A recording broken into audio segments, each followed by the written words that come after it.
Champions ট্রফির ফাইনালে ওঠার লড়াইয়ে সমানে সমান অস্ট্রেলিয়া ভারত, কাল নিউজিল্যান্ড দক্ষিণ আফ্রিকার লড়াই।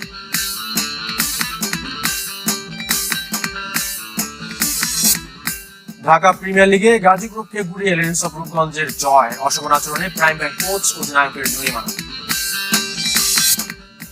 চ্যাম্পিয়ন্স লিগের শেষ 16 রাতে মাদ্রিদ ডার্বি, মুখোমুখি রিয়াল আতলেটিকো, আইনধোভেনের প্রতিপক্ষ আর্সেনাল। প্রথম সেমিফাইনালে অস্ট্রেলিয়ার দেওয়া 265 রান টার্গেটে ব্যাট করছে ভারত, সবশেষ সংগ্রহ 2 উইকেটে 84 রান। দুবাই টস জিতে ব্যাট করতে নামে অস্ট্রেলিয়া, তবে শুরুটা ভালো হয়নি। ব্যক্তিগত 0 রানে ফিরেছেন এই ম্যাচে সুযোগ পাওয়া কুপার কোনোলে। 50 রানের জুটি করেন স্টিভেন স্মিথ ও ট্রাভিস হেড। ভয়ঙ্কর হয়ে ওঠার আগেই 39 রান করা হেডকে বিদায় করেছেন বরুণ চক্রবর্তী। এরপর স্মিথের 73 আর অ্যালেক্স ক্যারির 61 রানে ভর করে 3 বল আগে 264 রানে থামে অজিরা। মোহাম্মদ শামি 3 এবং বরুণ চক্রবর্তী ও রবীন্দ্র রাজা নিয়েছেন 2টি করে উইকেট।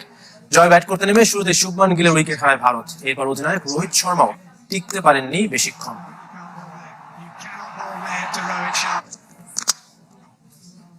প্রথম সেমিফাইনালে আরো খবর জানাতে দুবাই থেকে আমার সাথে যুক্ত হচ্ছেন সহকর্মী আরিফুল ইসলাম। আরিফ, 265 রান পুঁজি, এই রান নিয়ে কতটুকু আসলে লড়াই করতে পারবে অস্ট্রেলিয়া মনে হচ্ছে এই উইকেটে?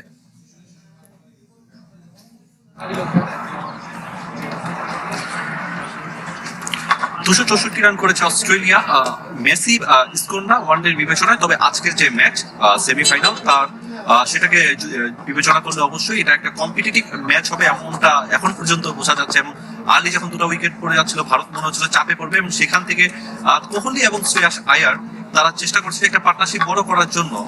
আজকের যে উইকেট, সেই উইকেটে ধারণা করা হচ্ছিল স্পিনাররা সুবিধা পাবে, এবং ভারত যখন বোলিং এ আসলো শুরুতে 220-30 রানের মধ্যে অস্ট্রেলিয়াকে অল আউট করে দিবে, কিন্তু সেটা হয়নি।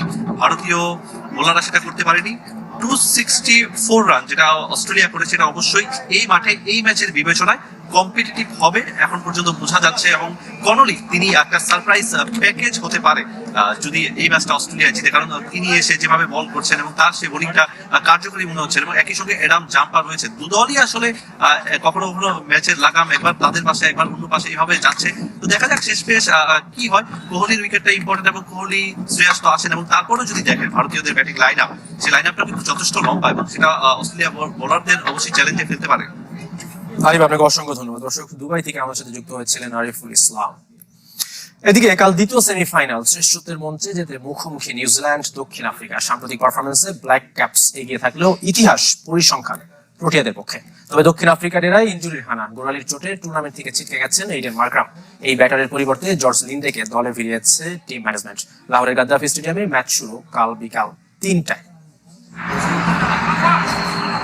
কাগজে কলমে চ্যাম্পিয়ন্স ট্রফির দ্বিতীয় সেমিফাইনাল, তবে দক্ষিণ আফ্রিকা নিউজিল্যান্ড ম্যাচ এক অর্থে 2 চোকার্সের লড়াই। স্নায়ুচাপে প্রোটিয়াদের ভেঙে পড়া আর কিউইদের সেমিফাইনাল জুজু নতুন কিছু নয়। যদিও ফরম্যাটটা ওয়ানডে, প্রতিপক্ষ দক্ষিণ আফ্রিকা, আর মঞ্চটা শেষ 4 বলেই বাজির ধরে এগিয়ে নিউজিল্যান্ড। একদিনের বিশ্বকাপে যে 2টি ফাইনাল খেলেছে ব্ল্যাক ক্যাপস, দুবারই সেমিতে টপকে এসেছিল প্রোটিয়াদের। প্রথমটি 2015, পরেরটি 19 বিশ্বকাপে। গ্রুপের শেষ ম্যাচে ভারতের কাছে হারলেও এই ম্যাচের ভেন্যু লাহোর বলেই আত্মবিশ্বাসে টইটম্বুর মিচেল স্যান্টনারের দল। কদিন আগে এখানেই স্বাগতিক পাকিস্তানকে হারিয়ে ত্রিদেশীয় সিরিজ জিতে আসরের প্রস্তুতি সেরেছিল কিউইরা। দুবাইয়ের তুলনায় এখানকার উইকেট ভালো এবং ব্যাটিং সহায়ক। এখানে ত্রিদেশীয় সিরিজ খেলার অভিজ্ঞতা কাজে লাগাতে চাই, তবে সুখদ স্মৃতি মনে করে আত্মতৃপ্তি দেব সুযোগ নেই। দক্ষিণ আফ্রিকার জন্য আইসিসি ইভেন্টে ব্যাক টু ব্যাক ফাইনাল খেলার হাতছানি। টি-20-র পর এবারে ডাকছে চ্যাম্পিয়ন্স ট্রফি, যে টুর্নামেন্টের প্রথম আসরের শিরোপাটাই বিশ্ব ক্রিকেটে এখন পর্যন্ত তাদের একমাত্র প্রাপ্তি। ফেভারিটের তকমা নিয়ে শুরু না করেও আসরে এখন পর্যন্ত অপরাজিত টেন্ডা বাবুহুমার দল নিউজিল্যান্ডের বিপক্ষে হেড টু হেডেও এগিয়ে বেশ।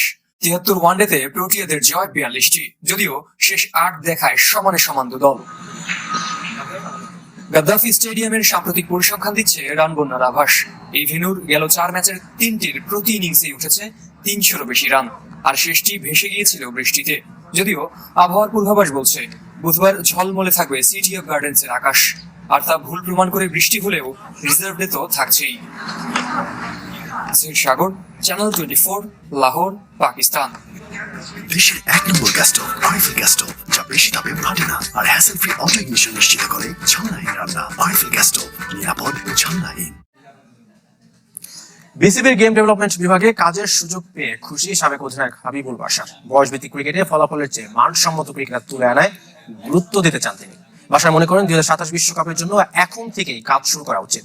মুশফিক মাহমুদুল্লাহ সম্মানজনক বিদায় দেখতে চান তিনি।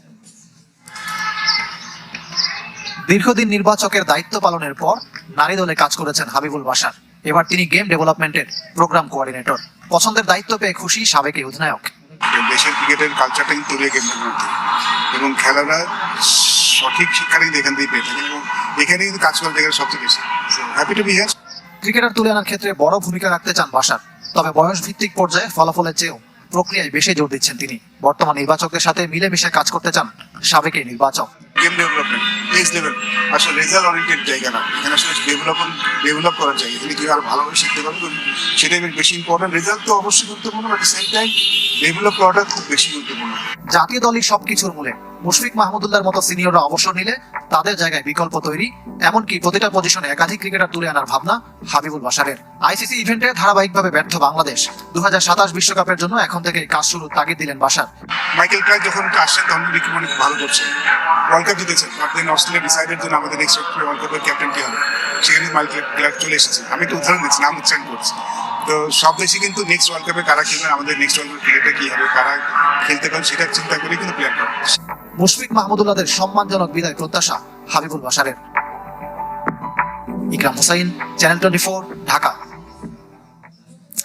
এবার ঢাকা প্রিমিয়ার লিগের খবর জানাবো। দ্বিতীয় দিনে জয় পেয়েছে Shinepukur cricket club, Dhanmondi sports club ও লেজেন্ডস অফ রূপগঞ্জ। গাজী গ্রুপকে 10 উইকেটে রূপগঞ্জ, ব্রাদার্সকে 4 উইকেটে ধানমন্ডি আর পার্টেক্সকে 77 রানে হারিয়েছে শাইনপুকুর।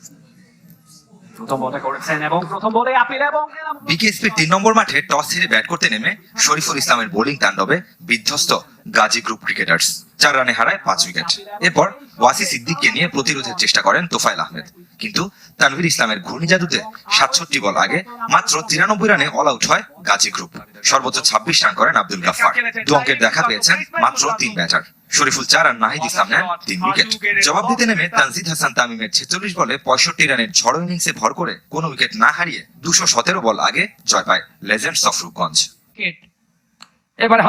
বিকেএসপি 4 নম্বর মাঠে পার্টেক্স স্পোর্টিং ক্লাবের বিপক্ষে টস হেরে ব্যাট করতে নেমে 5 উইকেট হারিয়ে 298 রান তোলে শাইনপুকুর ক্রিকেট ক্লাব। মিডল অর্ডারে রায়ান রাফসান ইনিংস সর্বোচ্চ 87 রান তোলেন। এছাড়াও 77 রান করেন অনিক সরকার। জবাব দিতে নেমে আল ফাহাদ রাফিউজ্জামান রাফিদের বোলিং তোপে 1 বল আগে 221 রানে অল আউট হয় পার্টেক্স। সর্বোচ্চ 46 রান জাওয়াদ রয়নের বিলোতে। 3টি করে উইকেট নেন আল ফাহাদ ও রাফি। মিরপুরের হোম অফ ক্রিকেটে ধানমন্ডি স্পোর্টস ক্লাবের বিপক্ষে টস হেরে ব্যাট করতে নেমে মাহফিজুল ইমতিয়াজদের ব্যাটে উদ্বোধনী জুটিতে 99 রান তুলেছিল ব্রাদার্স। ইমতিয়াজ 50 রান করে ফিরলেও ইনিংস সর্বোচ্চ 84 রান আসে মাহফিজুলের ব্যাটে। 1 ডাউনে নেমে মিজানুর রহমান খেলেন 73 রানের ইনিংস। এরপর আর টিভি সুবিধা করতে পারেননি। 5 উইকেট হারিয়ে 262 রান তুলে অলোক কাপালির দল। জবাব দিতে নেমে ফজলে রাব্বি, ইয়াসির আলী, নুরুল হাসান সোহানদের ব্যাটে 6 উইকেট হারিয়ে 8 বল আগে জয় তুলে নেয় ধানমন্ডির জায়ান্টরা। 58 রানে অপরাজিত থেকে দলের জয় নিশ্চিত করেন অধিনায়ক নুরুল হাসান।